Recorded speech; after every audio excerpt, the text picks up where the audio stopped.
So basically, I'm taking a walk right now because I'm very sad. Haven't heard anything from the ECT people.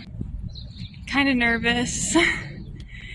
I don't really want to do this, but I kind of have to.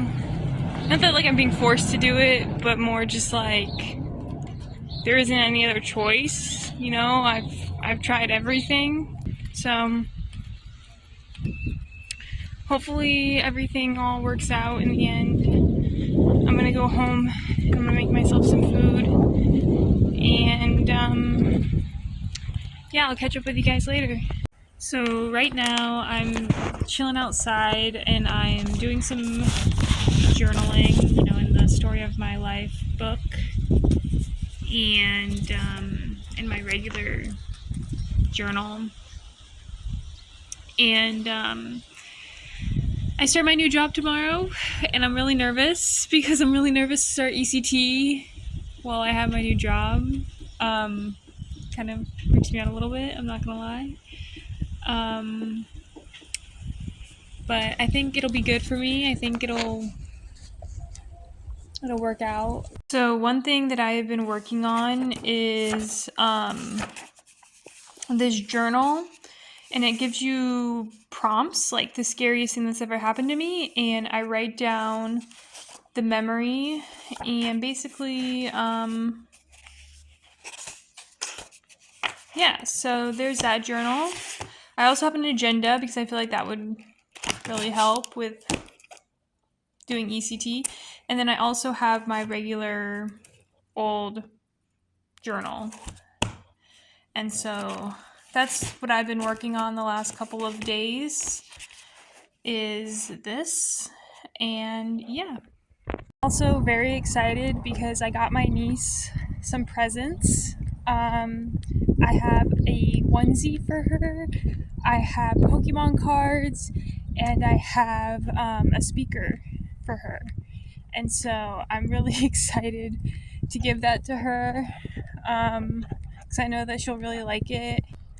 Yeah, but right now I'm just taking a little walk because it's kind of a beautiful day. It's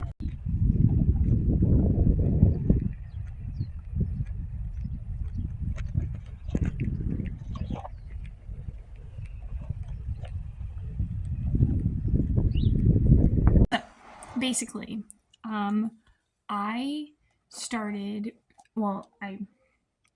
first, let me start off by saying I got 2 new books that are somewhat about ECT. I got this one, and it is Will I Ever Be the Same Again? And then this one popped up on the ECT list, but I don't know exactly if it's fully about it. It is Desperate Remedies, a psychiatry's turbulent quest to cure mental illness.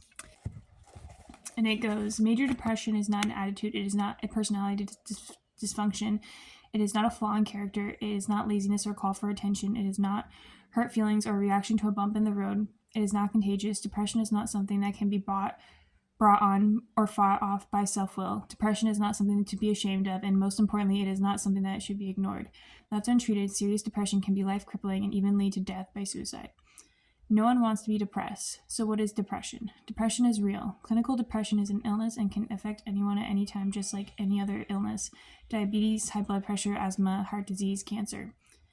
Depression is an illness of the mind, just like diabetes is an illness of the pancreas. Have you ever told a diabetic to just snap out of it? Probably not. Yet why is it that the average person is much less compassionate and much more critical when a diagnosis falls under the umbrella of mental illness? With little to no awareness about the facts concerning clinical depression, those who have the illness are unlikely to seek help, and those who know someone with the illness may make incorrect assumptions and act in an unsupportive way. I really like that.